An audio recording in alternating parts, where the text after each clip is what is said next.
One of Russia's most decorated military snipers has been killed while fighting in Ukraine, according to reports by Russian military bloggers cited by Ukrainian journalist Yuri Butusov.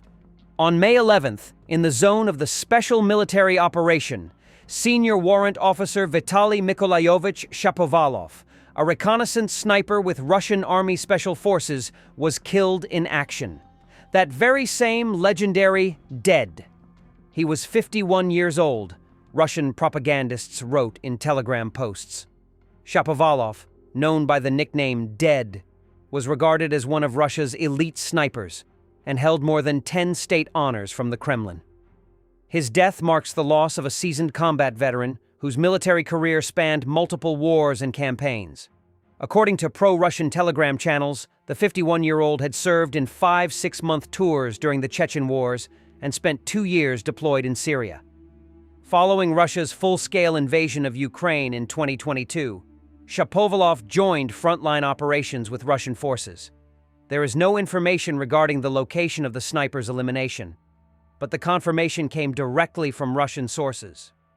Earlier, on April 25th, Lieutenant General Yaroslav Moskalik, former deputy chief of the Russian General Staff's main operational directorate, was killed in a car explosion near his residence in Balashikha, Moscow region. According to investigators, the blast was caused by an improvised explosive device.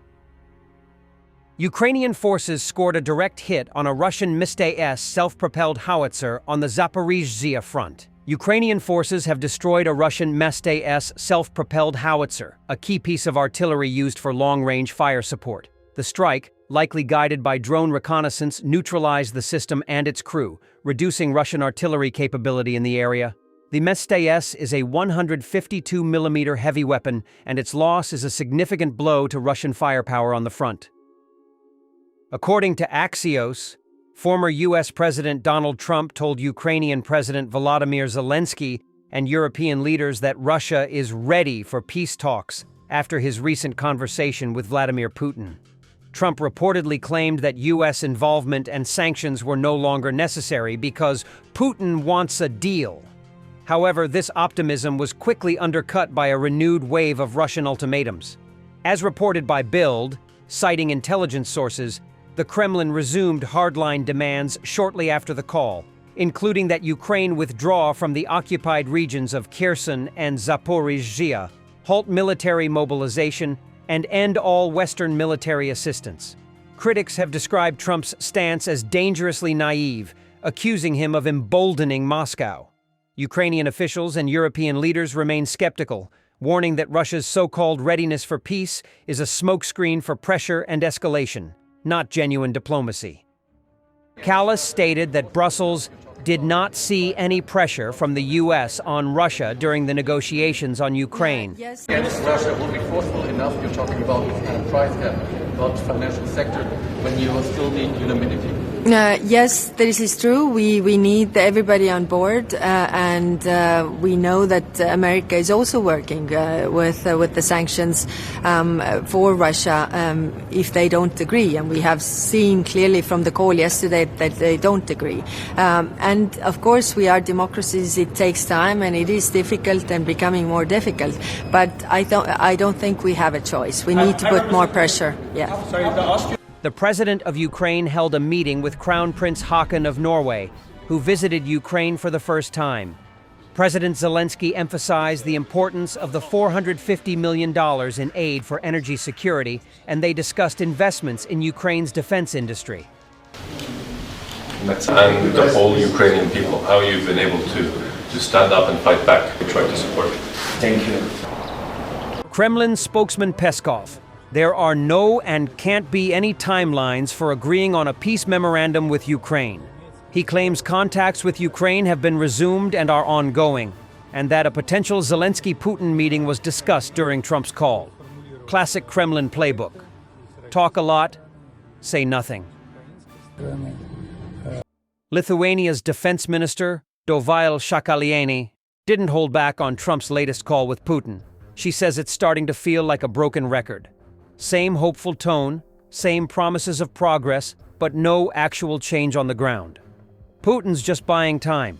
If we want real results, it's not more talk we need. It's tougher sanctions. Former U.S. Ambassador to Ukraine Brink on Face the Nation. I resigned from Ukraine because the policy of the Trump administration is to put pressure on the victim, Ukraine, rather than on the aggressor, Russia. I resigned from Ukraine and also from the Foreign Service because the policy since the beginning of the administration was to put pressure on the victim, Ukraine, rather than on the aggressor, Russia. I fully agree that the war needs to end, but I believe that peace at any price is not peace at all. It's appeasement. And as we know from history, appeasement only leads to more war.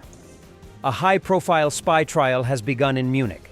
3 German citizens with Russian passports are accused of working for Russian intelligence, gathering classified info, planning sabotage on railways and military infrastructure, including the U.S. Army's Grafenwöhr base, where Ukrainian troops train on Abrams tanks.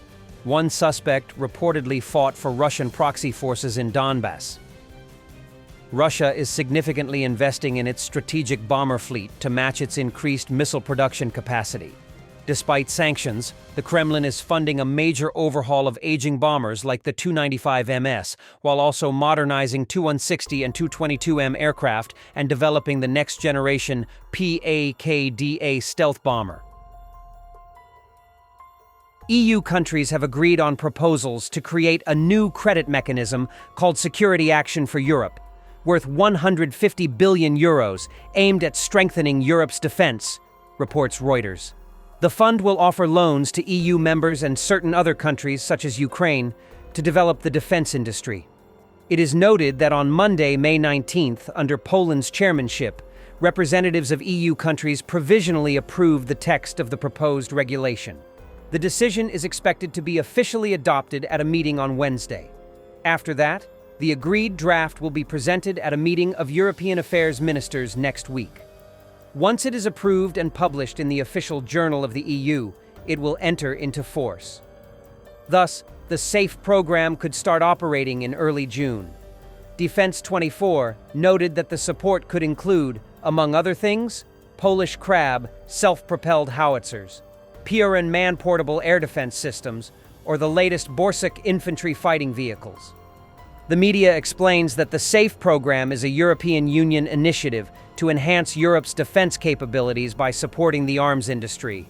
The program covers the creation of a €150 billion fund, primarily in the form of loans, to stimulate weapons production and strengthen the European defense sector.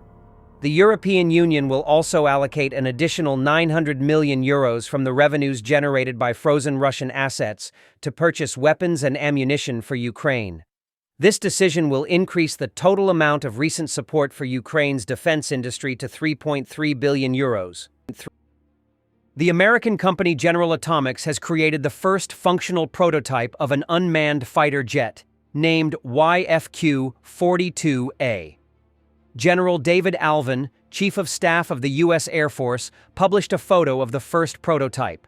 As the Department of Defense counters threats under the leadership of the Secretary of Defense, unmanned aircraft are proving to be not only cost-effective, but also truly lethal. Without a doubt, these unmanned fighter jets will force our adversaries to be cautious, the general reported. According to Air and Space Forces magazine, the name YFQ-42A was first announced by the Chief of Staff of the U.S. Air Force in a speech at the AFA Warfare Symposium on March 3rd.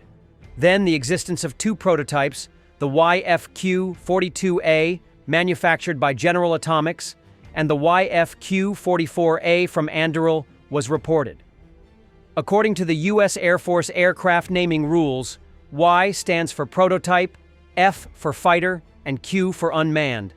Once the prototype goes into production, the Air Force will drop the Y from the name. We have 2 prototypes of collaborative combat aircraft that were on paper less than a couple of years ago. For the first time in our history, we have a fighter designation in the YFQ-42 Alpha and the YFQ-44 Alpha. Maybe just symbolic, but it's telling the world that we are leaning into a new chapter of aerial warfare, Alvin noted at the time. These drones are designed to become faithful assistants that can fly alongside new and existing manned fighters, including the F-35 Lightning II. The Air Force believes that a single piloted fighter jet can control more drones than initially anticipated, and do so using less complex autonomous technologies. YFQ-42. A will be critical in securing air dominance for the joint force in future conflicts, leveraging autonomous capabilities and crewed-uncrewed teaming to defeat enemy threats in contested environments, General Atomics reported. No details about the YFQ-42A are currently available. It can be assumed that it was based on General Atomics' experimental unmanned aircraft, the XQ-67A. It made its first flight in March 2024. Such drones are being developed within the framework of the CCA unmanned aircraft concept. They are expected to complement or replace manned aircraft in certain combat roles. By 2029, it is planned to deploy over 150 CCA units, which will operate in both reconnaissance and combat operations alongside 5th and 6th generation aircraft. Thanks for watching, and don't forget to subscribe. Also, if you want to support Warthog Defense, please become our member and get early access to new videos, exclusive members-only videos, and become administrator in comment section. The membership link is in the description. Rescues every day. We had a guy last week at 6 rescues in 6 days. You know, he's doing the job every day.